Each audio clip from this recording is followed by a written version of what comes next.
Hi guys, welcome back to the channel. I'm Van Orn and this is another Dragonheir Silence God video.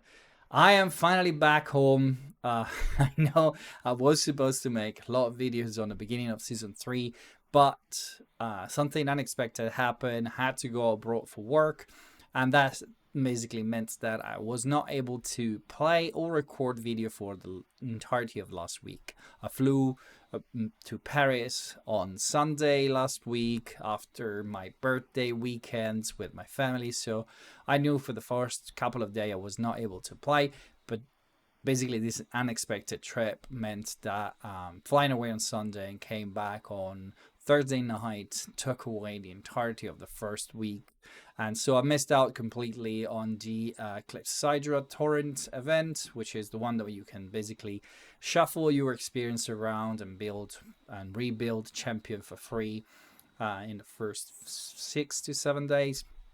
I've missed out on that completely, and I had to pick up my account from scratch, from zero, yesterday, basically for the first time. And with the grind of this morning, I am up to speed with the exploration, at least. My account doesn't look too good, to be honest. I can show you what I've done so far. I have built basically 10 champions, and none of them, few of them to 90, but not all of them to 90. I don't have any experience store on the side. I need to build champions that I'm going because I've not been able to do much more. Basically, coming up without the Clepsydra torrents means that you have to build your champions, all of your champions, to do the content that is required, especially the exploration, and that usually takes more energy because you don't have the luxury of farming higher levels by simply swapping the experience around. But long story short, that should be sorted for now. I will be basically a bit on my back foot for most of the season, I believe. Maybe I will catch up later on somehow.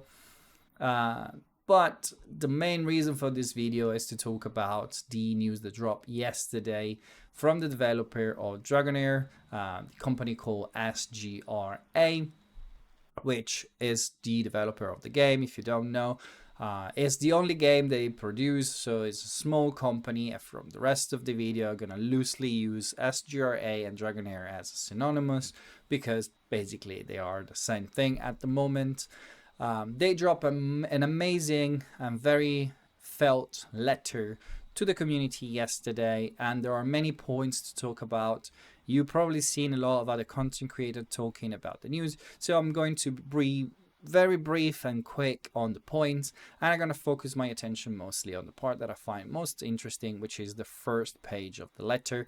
So let's jump into the letter and let's see the points that they are talking about. So the first part of the letter talking about the news is talking about these events is going to be called Semi-Anniversary Celebration, which marked 6 months of the launch of the game, and is going to basically see a 5 days login program where you're going to be able to get 5 Eliolite dice, which is a good resource to give away for free and to get as a player. There's going to be a system where you need to pull dice to get more dice, apparently. From what I understand, the explanation is not super clear, but we're going to see it in game very soon, and hopefully it's going to be something that's going to keep entertaining the player and have fun.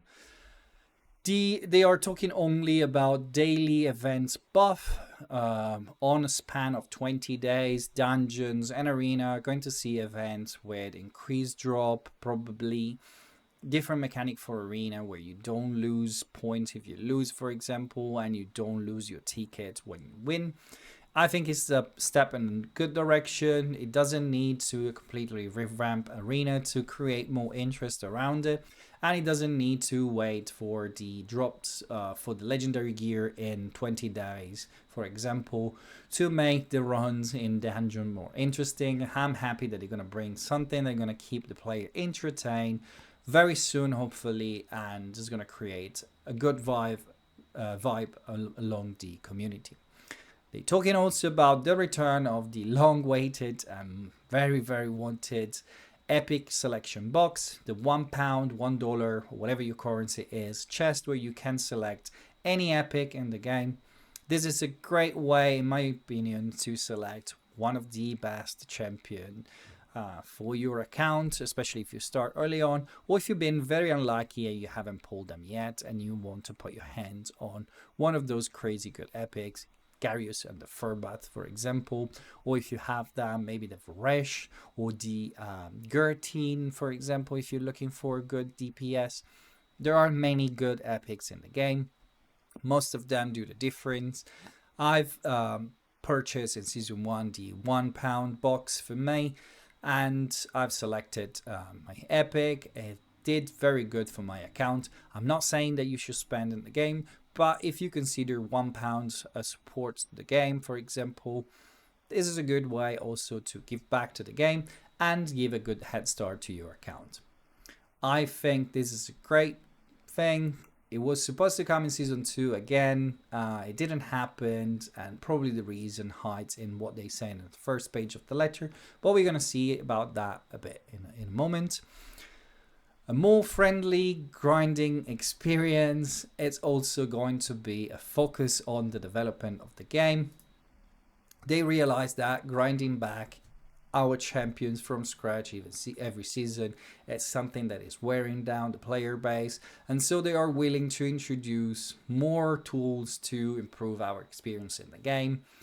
The AFK leveling is going to be interesting. They're probably going to introduce something in the sparring pit where we can lock in some champion and have them gain experience over time. It's going to speed up our process. It's going to allow us to passively build up some of the champion. Let's see how they improve this. I've played Raid, for example. There is a sparring pit where it does that and increase your experience. It's a terrible system over there that require you to use gems, and it's not worth it most of the time unless you're a spender, and it takes a lot of fuffling around, getting into the game, clicking between levels to get to the next level. I really hope that they look at what Raid did and thought, okay, this is a system that could work for our game, but these are the limitations. Let's make it better. They do generally a good work with quality of life improvements in the game, so hopefully this pairing pay AFK system for the experience is going to be something better. They're gonna basically increase also the multiplier challenge tickets that we get through the events. Hopefully the number is going to be much higher so we can use our energy in a shorter time and therefore reduce the time that we need to spend grinding the game. They also planning to change and bring some change to the Famiander, which is going to see a revamp or restructuring. It's going to be more similar to what happened for the Pillar Trials, where we go through stages and wave, and it's not going to have a map. For the main part of the Famiander is going to stay for the Labyrinth of Curiosities, which is the parts where basically you have challenges where you can use only epic or support champions or a certain number of legendary or a certain affinity. I think this is a great news. The Famiander overall needed a revamp. I hope that is not just a graphic revamp taking off the map, but it's something that they may be going to have a look more depth and define a better scaling system for the waves. I think for most players is a quite frustrating content, and some of the wave are way too hard compared to the bosses. The bosses should be the real challenge in a content like that, in my opinion. I've been feeding back this information to developer many times.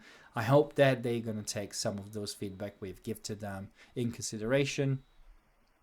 And let's move on to the next piece. They are also finally willing to discuss the problem with the seasonal experience. They finally understood that season, as they work with this separation between season of the players, is a system that is not sustainable long term. They introduce new content, new mechanics, if you want, for the bosses every season, reworking some of them.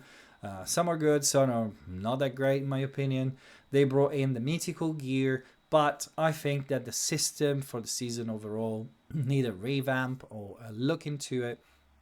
We need a way to get to the players on older seasons to catch up, like season 1, season 2, to catch up with those that are already in season 3.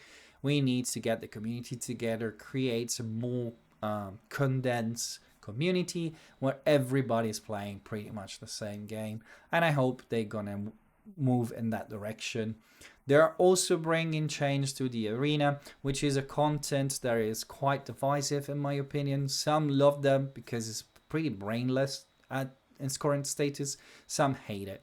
I am mostly with those that hate it. I think it's very difficult and tedious to play arena. It's a huge waste of time. Sometimes that tank meta we have at the moment, it's taking way too long for each fight to get to the point where you understand if you're losing or winning, if you can take off those tanks. I think the PvP overall needs some change, and the fact that they are bringing this subject up means that they understood as well that it's a content that is not as play as much as it should, and they are willing to bring better options, maybe even some skill selection system. Let's see what is going to happen for the PvP. It's a bit too early for now, but hopefully it's going to be a good change. In the final part of the letter, they talk openly about what is the plan for the future. The plan we have is the title, and they give us some sneaky pick on what is the future of the game. We know that for season 4, we're going to have a desert team map, sandbox map. They also talked about a volcano. Hopefully it's going to be part of the same map system, and it's going to be the team about what is going to happen. And there's going to be more collaboration with Dungeons and Dragons, which is probably the highlight of every season for till now. They're going to introduce more appearance systems, so more skin for your champions, more avatar, and they're going to basically re-look at the way they monetize the game, bringing more of this appearance feature that we can show off to our friend. Hopefully this will be a good step in the right direction for them to make the game more visually appealing for everybody, more custom made to whatever you like, the player like, the single player like, and a healthy, steady flow of money for them that doesn't impact necessarily the gameplay or unbalance the gameplay that much, like, 5 inspiration level champions, for example. So all of these changes are really good and goes on a good direction.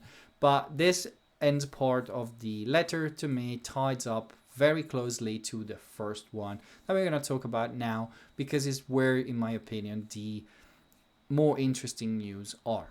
So in the first part of the letter, they finally open up to what happened to the company in the last few months, and they give us some little insights on which we can finally have, a bit less of a speculation, based on fact, have build up an idea of what happened to the company. But let me read you what they're saying, and then we discuss what this means for the company. We believe that our player have noticed that SGRA Studio, the developer of Dragonheir, has seen some drastic change in the structure. Now, I don't know why they believe we know that this change in structure happened, but we're gonna get that into a second. Such change indeed proved to be a problem over the last season, but our team remains strong and united. So long as one player still enjoying Dragonheir, we will continue ourselves to bring a better gaming experience. That is our promise. We believe the worst is behind us. We are happy to share with you today that the Dragonheir team will be merged with one of the largest leading gaming company. With the support of this global team, we will have better resources to keep the game running and going strong. This will surely make the gaming experience better and better. Now, we had in November the news that ByteDance was shutting down or rescaling or remodeling Nuverse, which is the publisher of Dragonheir and Watchers of Realm, among other games. At the time, we didn't know what was the relationship between Nuverse and SGRA, because it depends on contract basically. SGRA is the developer, Nuverse is the distributor, ByteDance is a technology company that owns different endeavors, and they own TikTok per se, and they decided to scale down close relationship with gaming, and therefore the basically part of the company that was dealing with that market, which is Nuverse, has seen a drastic scaling down. Well, if the two entities, Nuverse and SGRA, were more separate and have only a relationship as the publisher and game developer, this would have not impacted as much as SGRA. I believe that is not the situation we're seeing over here. I think Nuverse was more tied to SGRA than we knew.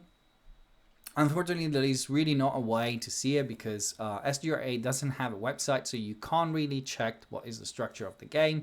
And if you know how to do it, if you have found a link or something, please link it down below in the video, because I've been looking for this for days now and I can't find it. But nevertheless, I think the relationship was tighter. Probably part of the developing of the game was done from Nuverse. SGRA probably does the design, and we don't know if the design of the technical aspect or the story developing or the decision making, we don't know. For sure, the consequences of ByteDance shutting down Nuverse just before the release of Season 2, it's what impacted the developing of the game. In Season 2, we had a storyline that was 3 days long, and this happened right after the announcement of the situation with Nuverse.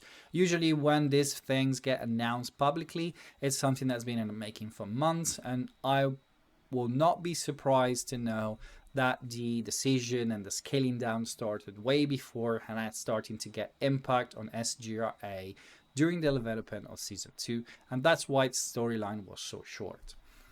For Season 3, we don't have a storyline so far. We're just exploring the map, which is the same one we had for Season 2. There is no new part of the map, and most of the champions that we've seen introduced in Season 3 and Season 2 were already in the game.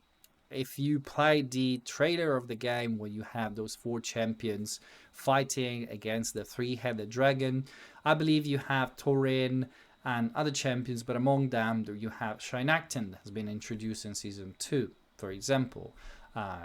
During the storyline of Season 1, I think we encounter Rook, which is the raccoon mountain rat that we see in Season 3, introduced as a corrosion champion. And even Whisk was in the same storyline. So the design models for those champions was already developed. They just released it on a slow scale, and we don't know if the development of the game, as in its entirety, has been freeze for a long time, or if they simply had the input from Nuverse to not release anything and to keep all the AP and new content for when the new buyer will take on. Now, the new buyer most likely is going to be Tencent. There's been rumor from November that Tencent was going to take on most of the resources from Nuverse. They probably are looking in getting into buying Watcher of Realm, Dragonheir. I'm not sure if they're going to get so involved with Marvel Snap, for example, other game like that, or they're going to take all the games in a bulk. We don't know. Now, Tencent is probably one of the largest developing distribution company in the gaming industry. As far as Asian market, Chinese market goes, for sure. They are the big company, even compared to Nuverse in this faction, because ByteDance is something different. Tencent does something similar to ByteDance, but is more involved to the level of Nuverse publishing and developing. So I believe SGRA is going to be in a better place when they're going to officially announce the partnership with Tencent. They're going to have more technical design support, a better distribution, and we're going to see probably a more expert driving in the decision making. We're gonna see the revamp of the season system. We're gonna see different structure for monetization. Hopefully not too many microtransaction and loot box. I've played the first game that I've ever played on mobile. It was a Tencent developed game. It was PUBG Mobile. And in that game, the monetization model was something that I didn't really appreciate that much. I hope this game is not going to go too much in that direction, but for sure, from a technical point of view, the support that Tencent can give to a small company like SGRA, it's massive, and is going to propel this game hopefully to the place where it belongs. And we're going to see a massive increase in content, player engagement, and all those parts of the game that are keeping the community together. So this is pretty much everything that I can talk about. I don't want to waste too much time in speculation and talk about stuff that I don't have information about. So I'm going to close the video here, guys. I'm going to go back to my account and try to grind those stage 9 of the dungeons and see if I can catch up with everybody else. Expect more videos of Season 3 coming soon and finally be able to play the game. And I'm going to see you all in a new video soon.